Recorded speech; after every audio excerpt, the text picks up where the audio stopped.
فتح کی داستاں، وہ جو ظالموں کا زوال ہو۔ یا ربی یا ربی۔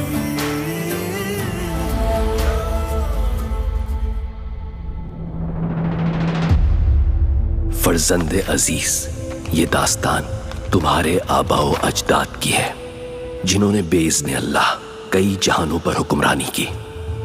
اس داستان کا نقطہ آغاز مکہ ہے، جہاں پہلی وحی کا نزول ہوا، جس نے دلوں کو یوں تسخیر کیا کہ ہندوستان سے ہوتی ہوئی اندلس اور اندلس سے القدس تک پھیل گئی۔ یوں عدل و انصاف کی علامت بن کر نور ہلالی ایک عالم پر چھا گیا، اور ایک دن ہلالی سرحدیں صلیبی سرحدوں سے جا ٹکرائیں۔ تب شاہ بادشاہ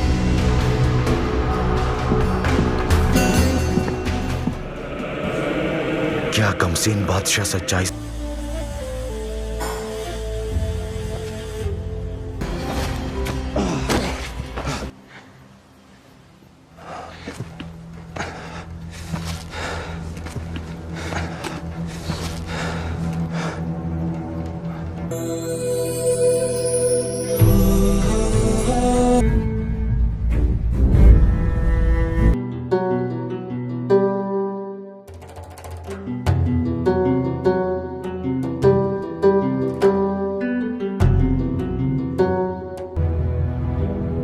کوشش کر رہے ہوتے ہیں، اور وہ وہاں پر قلعے کی دیوار پر چڑھنے کی کوشش کر رہے ہوتے ہیں کہ ہمیں سورہ کاف کی آیات نمبر 10 کی تلاوت سنائی جاتی ہے، جس کا ترجمہ کچھ یوں ہے: اے ہمارے رب، ہمیں اپنی بارگاہ سے رحمت عطا فرما اور ہمارے کام میں راہیابی یعنی کہ اسباب مہیا فرما۔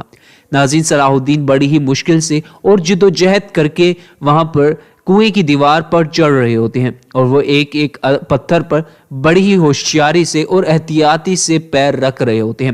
پھر ہمیں دکھایا جاتا ہے کہ صلاح الدین کنویں کے منہ پر پہنچ جاتے ہیں، اور وہ وہاں سے باہر نکلنے ہی والے ہوتے ہیں کہ وہ پتھروں پر بہت ہی گرپ سے، بہت ہی مضبوطی سے انہیں پکڑ رکھا ہوتا ہے، اور پھر ہمیں صلاح الدین کی انگوٹھی بھی دکھائی جاتی ہے جو کہ چمک رہی ہوتی ہے۔ پھر ہمیں صلاح الدین دکھایا جاتا ہے جو کہ اوپر کی جانب مسلسل دیکھتے جا رہے ہوتے ہیں۔ پھر ہمیں کنویں کے باہر کا منظر دکھایا جاتا ہے جہاں پر صلاح الدین کنویں کی دیوار پر چڑھ جاتے ہیں، اور پھر وہ دیکھتے ہیں تو چاند کی طرف دیکھتے ہیں، اور پھر وہ باہر نکلنے کی کوشش کر رہے ہوتے ہیں۔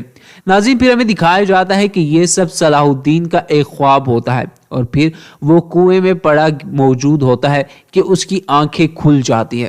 ناظرین، جیسے اس کی آنکھیں کھلتی ہیں تو وہ اوپر کی جانب نگاہ ڈالتا ہے، اور وہ اوپر کی جانب چاند کو دیکھتا ہے کہ چاند بڑی آب و تاب سے چمک رہا ہوتا ہے، یعنی کہ یہ ایک 14ویں کا چاند ہوتا ہے۔ ناظرین، جیسے ہی صلاح الدین چاند کو دیکھتے ہیں تو بہت ہی پرسکون ہو جاتے ہیں، اور بہت ہی پرسکون ہو جاتے ہیں، اور اپنی آنکھوں کو کھولنے لگتے ہیں اور کہتے ہیں: اے میرے اللہ، اے میرے اللہ، اے میرے پاک اللہ۔ ناظرین، پھر وہ کہتے ہیں: زمین تیری ہے، آسمان بھی تیرا ہے، تو ہی زمین و آسمان کا مالک ہے، اور تو ہی زمین و آسمان کا خالق ہے۔ میری مشکل کو آسان فرما میرے رب، تو ہی مشکل کشا ہے یا اللہ۔ ناظرین، پھر ہمیں صلاح الدین کو اوپر سے دکھایا جاتا ہے جو کہ کنویں میں پڑا ہوتا ہے، بے یار و مددگار پڑا ہوتا ہے۔ پھر ہمیں منظر تبدیل کر کے ہمیں قلعے کا منظر دکھایا جاتا ہے جو کہ ایبیلین قلعہ ہوتا ہے، جہاں پر ایک جبے میں ملبوس شخص آ رہا ہوتا ہے، اور اس کے ہاتھ میں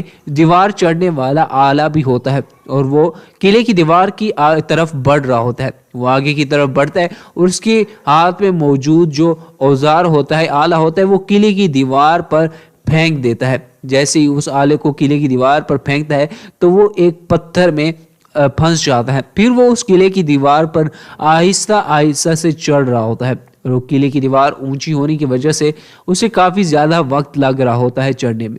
دوسری طرف ہمیں دکھایا جاتا ہے کہ صلاح الدین بھی کنویں کی دیوار پر چڑھ رہا ہوتا ہے، یعنی کہ اس بار وہ سچ میں کنویں کی دیوار پر چڑھنے کی کوشش کر رہا ہوتا ہے، یعنی کہ یقیناً یہ اس کا کوئی خواب نہیں ہوگا۔ پھر وہ کنویں کی دیوار پر چڑھ رہا ہوتا ہے اور اسے بہت زیادہ مشکل ہو رہی ہوتی ہے۔ اسی طرح ہمیں سین تبدیل کر کے دکھایا جاتا ہے جہاں پر وہ شخص بھی قلعے کی دیوار پر چڑھ رہا ہوتا ہے، یعنی کہ ہمیں صلاح الدین دکھایا جاتا ہے، پھر وہ شخص دکھایا جاتا ہے جو کہ دونوں ہی دیواروں پر چڑھ رہے ہوتے ہیں۔ ناظرین، صلاح الدین بڑی ہی مشکل سے قلعے کی دیوار پر چڑھ رہا ہوتا ہے اور دوسری طرف وہ شخص بھی آہستہ آہستہ سے اس قلعے کی دیوار پر رسی کی بدولت چڑھ رہا ہوتا ہے، جبکہ صلاح الدین کے پاس کوئی ایسی رسی نہیں ہوتی۔ وہ اپنے ہاتھوں کی مضبوطی پر ہی کنویں کی دیوار سے باہر نکلنے کی کوشش کر رہا ہوتا ہے۔ ہمیں دکھایا جاتا ہے کہ وہ شخص جو جبے میں ملبوس ہوتا ہے وہ قلعے کی دیوار پر چڑھ جاتا ہے اور آگے کی طرف بڑھنے لگتا ہے۔ ناظرین، وہ جیسے ہی آگے بڑھتا ہے تو اس کے سامنے صلیبی سپاہی آ جاتے ہیں اور ایک صلیبی سپاہی کہتا ہے کہ تم کون ہو، رکو، کہاں جا رہے ہو؟ ناظرین، وہ جیسے ہی صلیبی سپاہی کی آواز سنتا ہے تو اسے مار دیتا ہے۔ جو پیچھے سے دو اور صلیبی سپاہی آتے ہیں جن کو وہ بے ہوش کر کے آگے کی طرف بڑھنے لگتا ہے اور وہ مسلسل آگے کی طرف بڑھ رہا ہوتا ہے۔ پھر ہمیں دکھایا جاتا ہے دو اور صلیبی سپاہی آتے ہیں اور اس پر حملہ کر دیتے ہیں۔ وہ ان کا بھی بڑی بہادری کے ساتھ مقابلہ کرتا ہے اور ان کو بھی مات دے دیتا ہے اور تیسرا سپاہی جو کہ سیڑھیوں سے آ رہا ہوتا ہے اس کو بھی بے ہوش کر دیتا ہے۔ پھر وہ آگے کی طرف بڑھ رہا ہوتا ہے اور وہ ایک کمرے کے اندر جاتا ہے۔ کمرے کے اندر جیسے ہی جاتا ہے تو وہاں پر ایک اور صلیبی سپاہی کھڑا ہوتا ہے اور کہتے ہیں رکو، تم کون ہو، اندر نہیں جا سکتے تم۔ وہ اس کو بھی بے ہوش کر دیتا ہے اور جو دو سپاہی اس کی طرف آگے بڑھتے ہیں ان کو بھی مار دیتا ہے۔ وہ مسلسل آگے کی طرف بڑھ رہا ہوتا ہے اور وہاں پر ایک دوسرا دروازہ ہوتا ہے، وہ اس دروازے کی طرف آگے کی طرف بڑھتے جا رہا ہوتا ہے۔ ناظرین، وہ جیسے ہی اس دروازے کو کھولتا ہے تو اندر ایک شخص بیمار بستر پر پڑا ہوتا ہے۔ ناظرین، وہ اندر داخل ہوتا ہے اور اس شخص کو دیکھتا ہے۔ ناظرین، وہ ایک بوڑھا آدمی ہوتا ہے جو کہ بستر مرگ پر پڑا ہوتا ہے۔ ناظرین، جیسے ہی وہ شخص اندر آتا ہے جو جبے میں ملبوس ہوتا ہے تو اس کے ہاتھ کو، جو شخص بے ہوش پڑا ہوتا ہے وہ اس کے ہاتھ کو پکڑ لیتا ہے۔ ناظرین، یہ شخص کوئی اور نہیں بلکہ صلاح الدین کا دشمن، یعنی کہ جو پہلے دوست ہوتا ہے پھر بعد میں دشمن بن جاتا ہے، یعنی کہ بالیان ہوتا ہے۔ وہ بالیان اس شخص کو دیکھ کر ہنس رہا ہوتا ہے۔ پھر سے ہمیں منظر تبدیل کر کے کنویں کا منظر دکھایا جاتا ہے جہاں پر ہمیں صلاح الدین دکھایا جاتا ہے جو کہ کنویں کی دیوار پر چڑھ رہا ہوتا ہے۔ پھر صلاح الدین کا ہاتھ ہمیں دکھایا جاتا ہے جو کہ باہر سے دکھایا جاتا ہے جو کہ کنویں کی دیوار پر چڑھ چکا ہوتا ہے۔ وہ پھر باہر کی طرف گر جاتا ہے اور پھر اس کی نظر پھر سے چاند کی طرف پڑتی ہے جو کہ آب و تاب سے چمک رہا ہوتا ہے۔ ناظرین، صلاح الدین اٹھتا ہے اور اٹھنے کی کوشش کر رہا ہوتا ہے اور پھر وہ چاند کو دیکھتا ہے تو پھر سے اس کے اندر ایک امید پیدا ہو جاتی ہے اور کہتا ہے یا اللہ تیرا شکر ہے کہ تو نے مجھے اس مشکل سے نکال باہر کیا، یا اللہ تیرا جتنا بھی شکر کروں کم ہے۔ پھر وہ بڑی مشکل سے بیٹھتا ہے اور پھر سجدہ کر دیتا ہے، یعنی کہ سجدہ کر دیتا ہے اپنے اللہ کو۔ ناظرین، وہ سجدہ شکر ادا کر کے اٹھتا ہے اور کہتا ہے کہ یا اللہ تیرا لاکھ لاکھ شکر ہے۔ پھر وہ چاند کو دیکھتا ہے جو کہ 14ویں کا چاند ہوتا ہے اور بڑی آب و تاب سے چمک رہا ہوتا ہے اور اس کی روشنی بھی صلاح الدین کے چہرے پر پڑ رہی ہوتی ہے، وہ چاندنی۔ ناظرین، میں دکھایا جاتا ہے کہ صلاح الدین کی نظر قدس پر پڑتی ہے اور مسجد اقصی کی طرف پڑتی ہے تو وہ اٹھ کھڑا ہوتا ہے، اس کی جان میں جان آتی ہے، وہ اٹھتا ہے اور دیکھتا ہے کہ مسجد اقصی پر صلیب ٹھہری تھی، یعنی کہ صلیب لگی ہوئی تھی۔ ناظرین، صلاح الدین اس جیسی صلیب کو دیکھتا ہے، یا اللہ تو سب سے بڑا ہے، اے میرے رب تو سب سے بڑا ہے۔ ناظرین، صلاح الدین اس صلیب کو دیکھ کر حیران ہو رہے ہوتے ہیں اور آگے کی طرف بڑھ رہے ہوتے ہیں۔ پھر ہمیں دکھایا جاتا ہے کہ صلاح الدین بڑے ہی پریشان اور حیران ہوتے ہیں اور صلیب کو مسلسل دیکھتے جا رہے ہوتے ہیں جو کہ مسجد اقصی کے گنبد پر تھی۔ پھر ہمیں دکھایا جاتا ہے کہ اچانک ایک بجلی کڑکتی ہے اور اس صلیب پر لگتی ہے اور وہ صلیب گر جاتی ہے اور پیچھے سے ہمیں چاند دکھایا جاتا ہے جو کہ ہلال نما ہوتا ہے، یعنی کہ یہ ایک پیشن گوئی تھی صلاح الدین کو خواب میں کہ صلیبی قدس پر مسلمانوں کا دوبارہ سے قبضہ ہوگا۔ ناظرین، جب ہی وہ اس چاند کو دیکھتے ہیں تو ان کے دل میں بہت بڑی امید پیدا ہو جاتی ہے۔ پھر سے میں منظر تبدیل کر کے صلاح الدین دکھایا جاتا ہے جو کہ کنویں میں پڑا ہوتا ہے، یعنی کہ یہ صلاح الدین کا ایک خواب ہوتا ہے اور وہاں سے پیچھے سے آواز آتی ہے اے اللہ تو سب سے بڑا ہے، تو ہی زمین و آسمان کا خالق ہے۔ پھر ہمیں صلاح الدین دکھایا جاتا ہے جو کہ خواب میں ابھی نیند میں ہوتا ہے، وہ کچھ خواب دیکھ رہا ہوتا ہے۔ ناظرین، پھر وہ اس کی آنکھیں اپنی کھول دیتا ہے، یعنی کہ یہ بھی اس کا ایک خواب تھا اور یہ کوئی اور خواب نہیں، کوئی عام خواب نہیں، بلکہ یہ اس کو ایک پیشن گوئی تھی کہ تم مسجد اقصی کو فتح کرو گے۔ ناظرین، صلاح الدین آہستہ آہستہ اپنی آنکھیں کھولتا ہے، پھر سے وہ کنویں میں اوپر جو چاند ہوتا ہے اس کو دیکھ رہا ہوتا ہے۔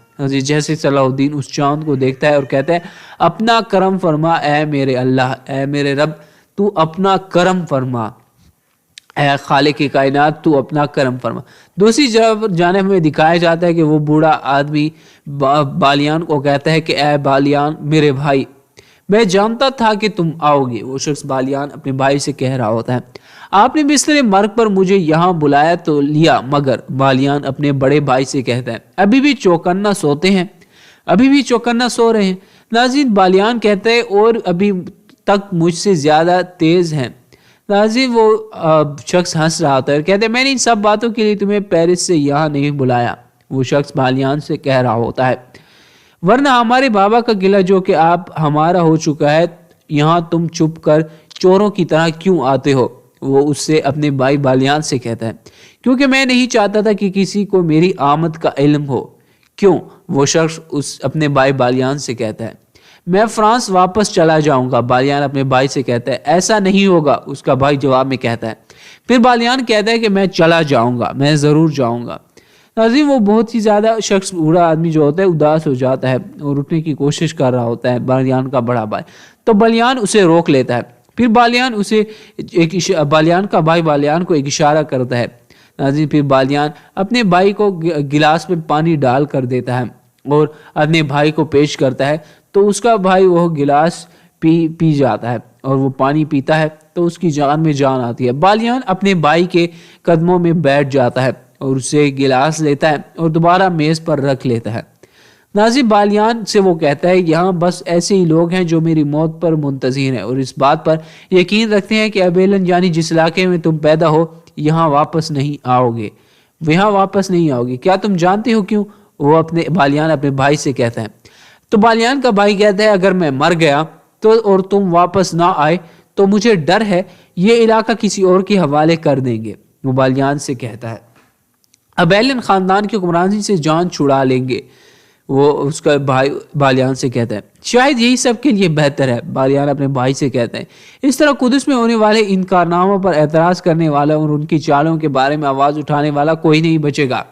بالیان کا بھائی ان سے کہتا ہے تو وہ کہتے ہیں وہ لوگ بھی سکون میں آ جائیں گے۔ عیسائی حاجوں کی حفاظت کے لیے نکلنے والے اور عظیم عیسیٰ کی جائے پیدائش اور جائے وفات کی حفاظت کے ذمہ دار سپاہیوں کی موت کے بارے میں نہیں سننا پڑے گا ہمیں۔